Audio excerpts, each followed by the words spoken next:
So, taking the stance of WNBA ownership and drawing from the current 2020 through 2027 CBA and the insights, I concluded that we should maintain a hard salary cap system. I would advocate to continue the structured hard cap model that promotes the financial predictability and parity across the league. The current CBA sets a hard salary cap with modest annual increases, which helps ensure teams operate within sustainable limits. This structure protects the league from overspending and maintains long-term financial health. With team profitability still evolving, especially post-COVID, I think retaining this framework is essential to control costs and promote competitive balance. I also think that the team marketing agreements have allowed owners to reward star players for their marketability without breaching cap rules. An example of this is Caitlin Clark, obviously.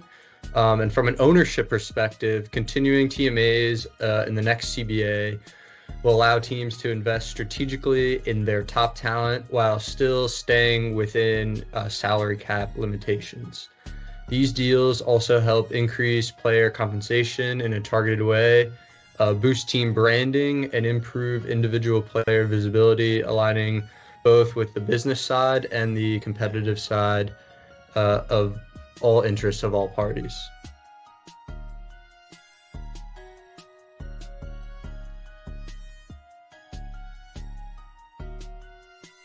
Hi there, my name is Gio Paganis and I'm representing the WNBA ownership group in these CBA negotiations. While we understand the need for progress, we also believe in maintaining key policies that are working and have worked for the league, for the fans and athletes for a long time. First, we strongly support continuing the prioritization rule. This policy was implemented in 2023 and it requires players to report on time for training camp even if they've been playing overseas. From our perspective, this is essential for maintaining the competitive integrity of our league. When our best players are on the court from day one, it improves the overall quality of play, boosts our early season attendance, and strengthens our broadcasting partnerships from the start of the season. It also helps align global basketball calendars, with international leagues now working around the WNBA schedule, which proves further how much we've grown in influence. This prioritization rule protects the fan experience and ensures we're delivering a consistent, high-quality product every single game. We also want to make sure to continue the league's maternity and childcare policies. These benefits for our players, including paid maternity leave, childcare stipend, fertility support, and family housing, are among the most progressive in all pro sports leagues across the world. As owners, we believe strongly in supporting our athletes both on and off the court, and these policies have helped attract veteran players in the league longer, reflecting positively on our organizations from a public and brand standpoint. Maintaining these benefits sends a clear message. We care about the full lives of our players, not just their stat lines. In short, we want a league that's professional, reliable, and sustainable. Continuing the prioritization rule and our family first policies help take a big step towards making this vision a reality. Thank you very much.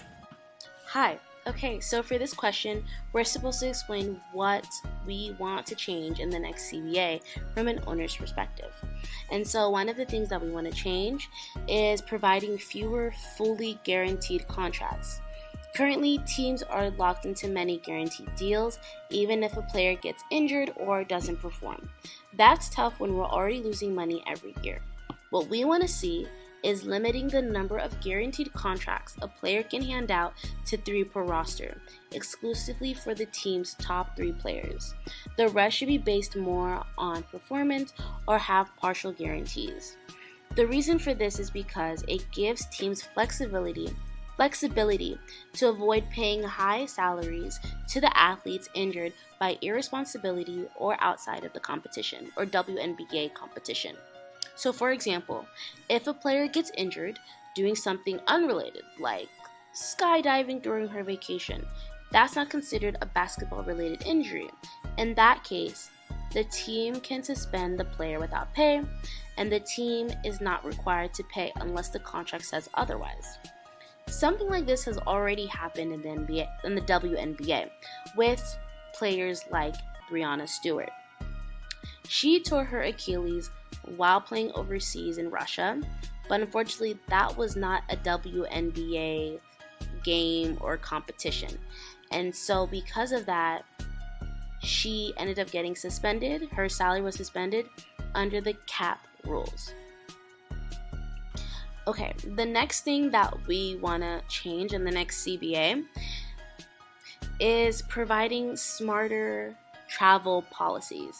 So charter planes became a big topic when Caitlin Clark entered the league. They're amazing but super expensive, and right now they're just not realistic for every single game. We can't bankrupt the league trying to match NBA travel before we're even making NBA level money.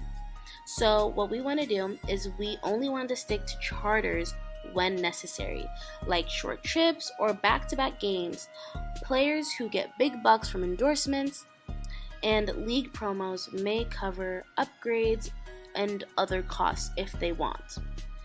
Based on financial analysis, the administration should follow the following travel policy. I'll put the graph right here, but basically it's that if the distance is less than 300 miles, then we should use a private charter bus. If it's less than 2,500 miles, but still greater than 300 miles, then we should use a private charter plane. If it is 2,500 miles and more, then we should use like American Airlines, United Airlines, and use commercial flights basically for travel. The last thing that we would change for the next CBA is to delay free agency just a little bit. So right now, players can leave their teams early in their careers, making it difficult for teams to build a solid fan base and keep stars around. What we want to do is we want to postpone unrestricted free agency for 5 years. Let us hold on to players a little longer before they can walk. Why are we doing this, you may ask? Because fans get attached to players.